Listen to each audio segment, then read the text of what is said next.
or even legal, but perhaps ethical nature of your, price, your patent jacking. You say, look at everybody else jacking. You say, yeah, I like it. I think it fits you. There's a patent on it. Don't interrupt me, please. I actually work in my community, so you say other people are doing it worse, right? I mean, it seems like to me like kindergarten, like logic, right? It's just like, I was doing something bad, Mom, but everybody else was doing it, and I wasn't doing it nearly as much as those other kids.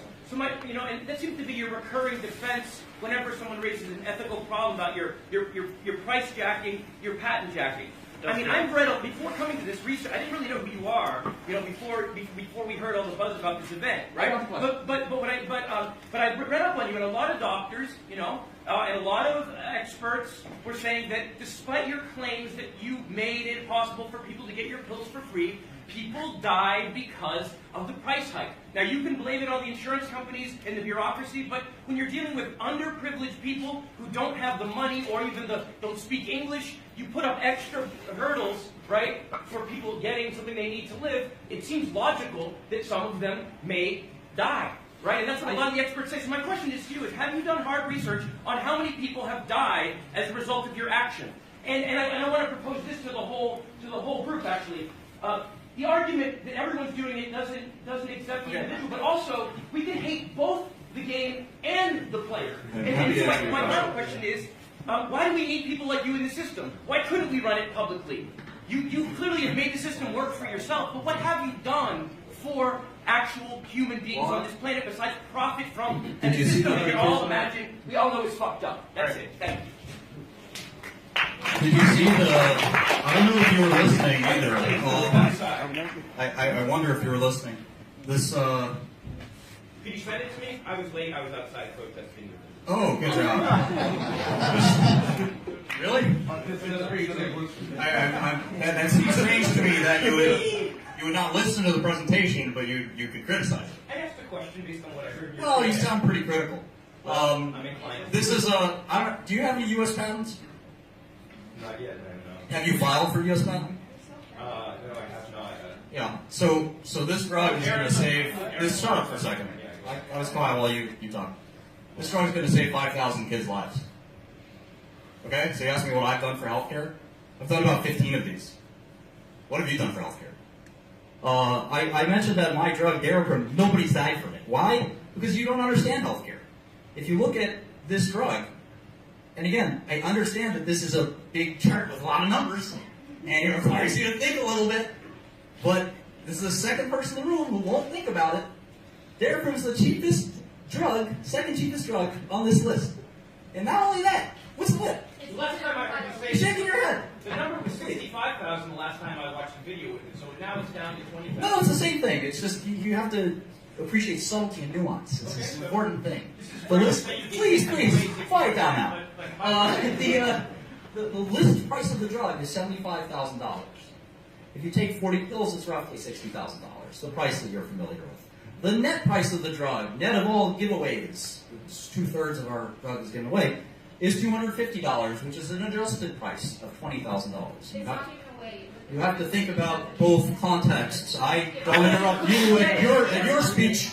How many couldn't get it because of the zero, my friend? Because if you stop for a second and think, which I implore you to think with your brain instead of your heart, the drugs that cost millions of dollars. I'm not saying that these guys are bad guys. I think these guys are heroes. They're heroes. They've saved lives too. But if your claim, because I think you're also misunderstanding the so-called kindergarten argument. I'm not making that argument. You want me to make that fight. You want me to make, don't you dare interrupt. You want me to make that argument. Let me finish. Okay, Dad. What are you going to do? You're afraid of criticism? I just want to be able to finish my point.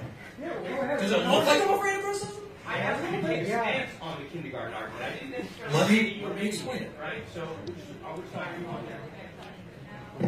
Your allegation that I think that these other companies are doing it, and therefore what I'm doing it is less bad, is unfounded.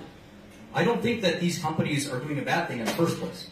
The point I'm making is that if you're making an access argument, and you're trying to say that people can't get it, or people are dying, which is a flamboyant, excessively crazy thing to say, by the way, because of a price consideration. but you haven't examined reality. You haven't taken the time to deal with the real world because your heart is begging you you're imploring yourself to take a stand and have some moral superiority, but you don't want to stop and think. You don't want to stop and look at this list because it crushes you. It crushes your argument. And it's sad to you that you're wrong. Because if you look at this list and you spend 30 seconds thinking, you'll see that Daraprim is $20,000 lifetime cost. There are drugs that are in the millions. The access argument, it's not shaming the $1 million drugs. They're fine. The point is that if you think people can't get Daraprim that's at $20,000, why aren't there unending reports of people who can't get these other drugs? The answer is because we have a system that works. The answer is because they do get the drugs, and you're just wrong.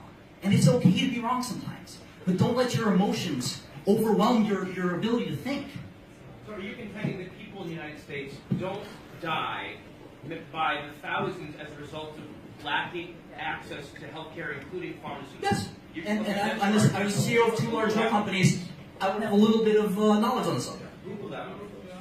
You know better than I do? What do you do for a living? No, man, Professor, good talk after. All right, I'm a pharmaceutical entrepreneur. I started 2 drug companies. You still die when you have all the money, right? Yeah, sure. Doesn't matter. But he gets to listen to The Wu-Tang. point is that I'm not bragging on you. The point is I'm telling you that I know the drug business. I love it. I've done it my whole life.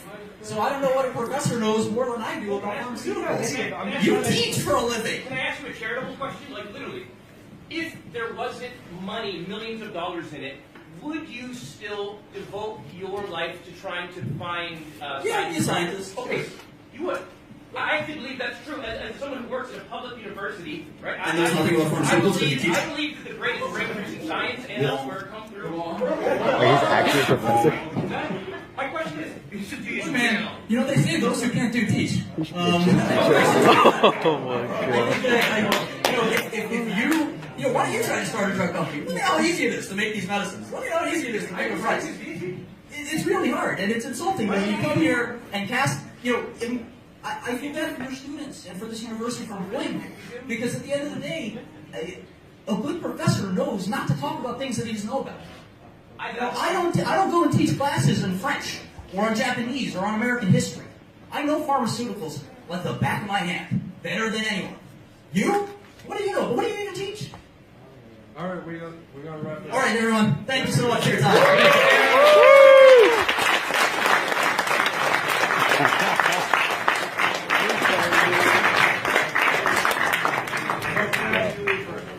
We would like